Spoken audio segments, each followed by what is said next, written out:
Devices are honestly really impressive, but here's the thing about these two. They're ghosts. They weren't the start of something revolutionary, they were the last gasp of a failed invasion. This was Intel's Hail Mary pass to get into the Android market years after they blew the opportunity to ship their silicon inside the one device. Intel just spent a year telling everyone it was back. The stock tripled. The government took a stake. Nvidia wrote a $5 billion check into the company's foundry turnaround. For the first time since the Gelsinger years fell apart, the headlines were good again. And then, quietly, at a keynote in Taipei, the same company that just bankrolled Intel's comeback unveiled the exact product that could gut Intel's most profitable business from the inside. That is not a coincidence. That is not bad luck. That is the story nobody wants to say out loud, so we are going to say it. To understand why this matters, you have to understand what actually pays Intel's bills right now. It is not laptops. It is not the budget desktop chips your cousin's PC runs on. It is the data center.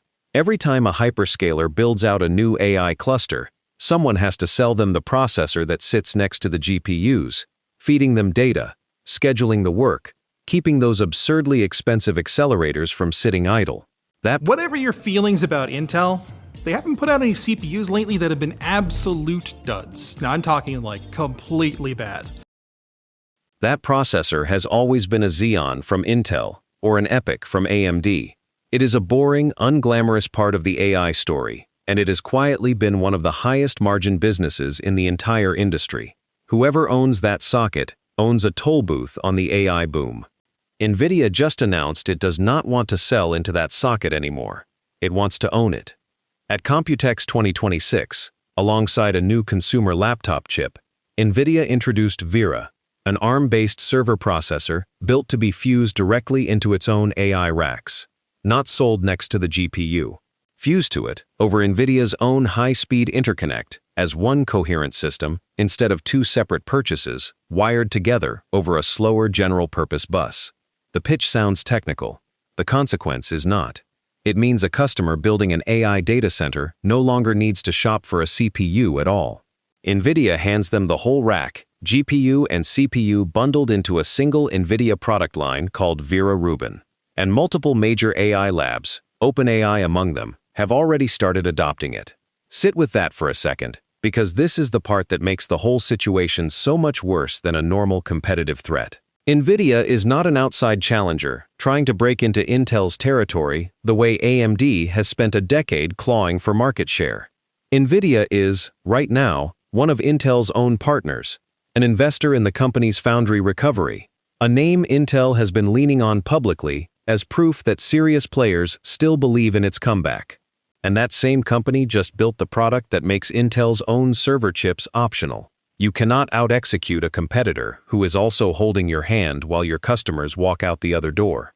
But let's make some sense of Intel's lineup right now. Basically, newer processors with a bigger number in their name aren't necessarily meant to beat older ones in every way.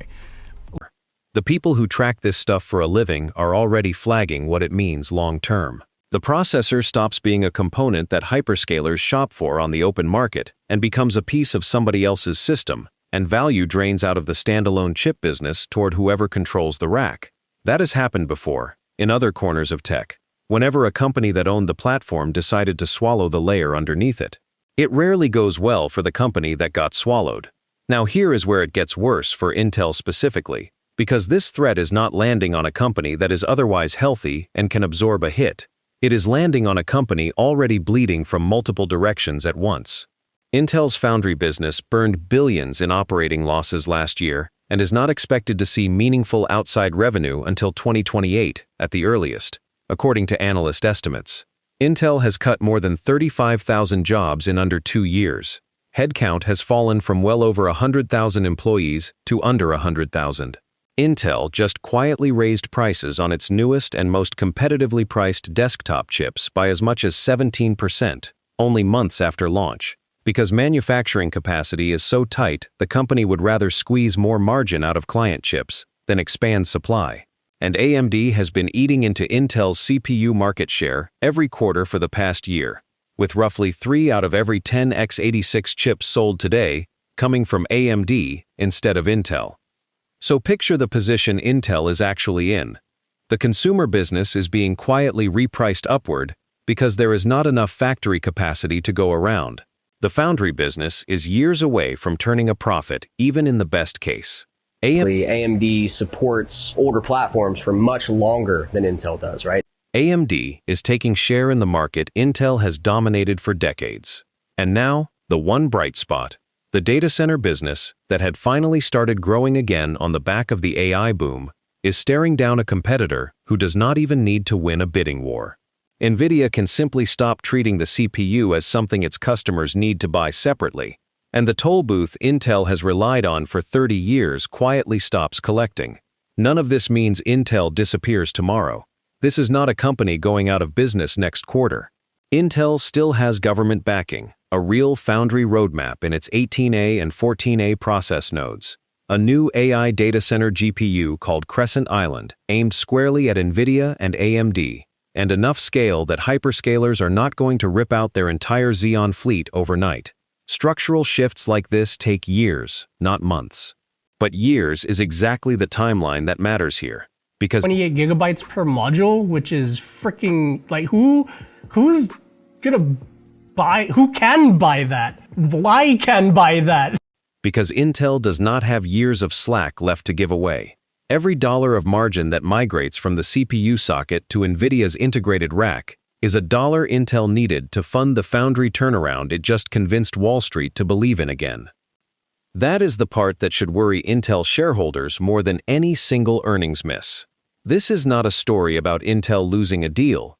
It is a story about the entire category Intel's server business depends on getting quietly redefined by the one company Intel needed most on its side. When your biggest customer stops buying the thing you sell and starts selling it themselves, that is not competition in the normal sense.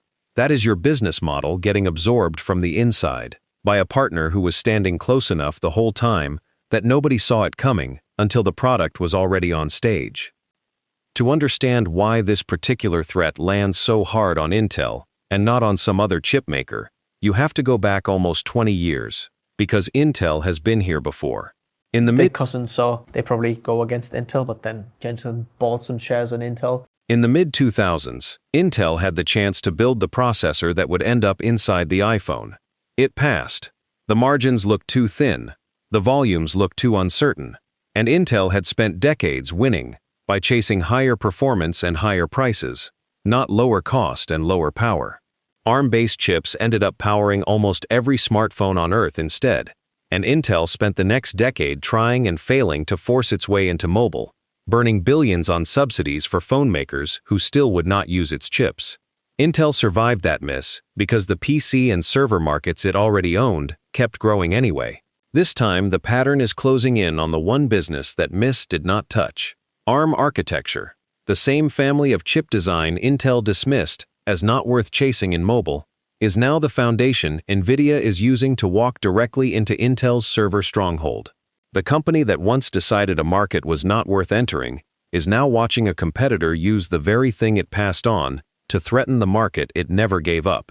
There is also a quieter irony sitting underneath all of this, and it has to do with what Intel actually wanted from Nvidia in the first place. When Nvidia put $5 billion into Intel earlier this year, the deal was framed as validation, a sign that the industry's most valuable company believed Intel's foundry business was worth betting on. Intel needed that story badly, because its foundry arm has one job left to prove it can do, which is manufacture other companies' chips well enough that those companies choose Intel over TSMC. The customers Intel most wants to win over for that business happen to be Nvidia, Apple, and Qualcomm, three companies that are also, to varying degrees, competitors of Intel's own product lines. That was already an uncomfortable position to be in. Now add this.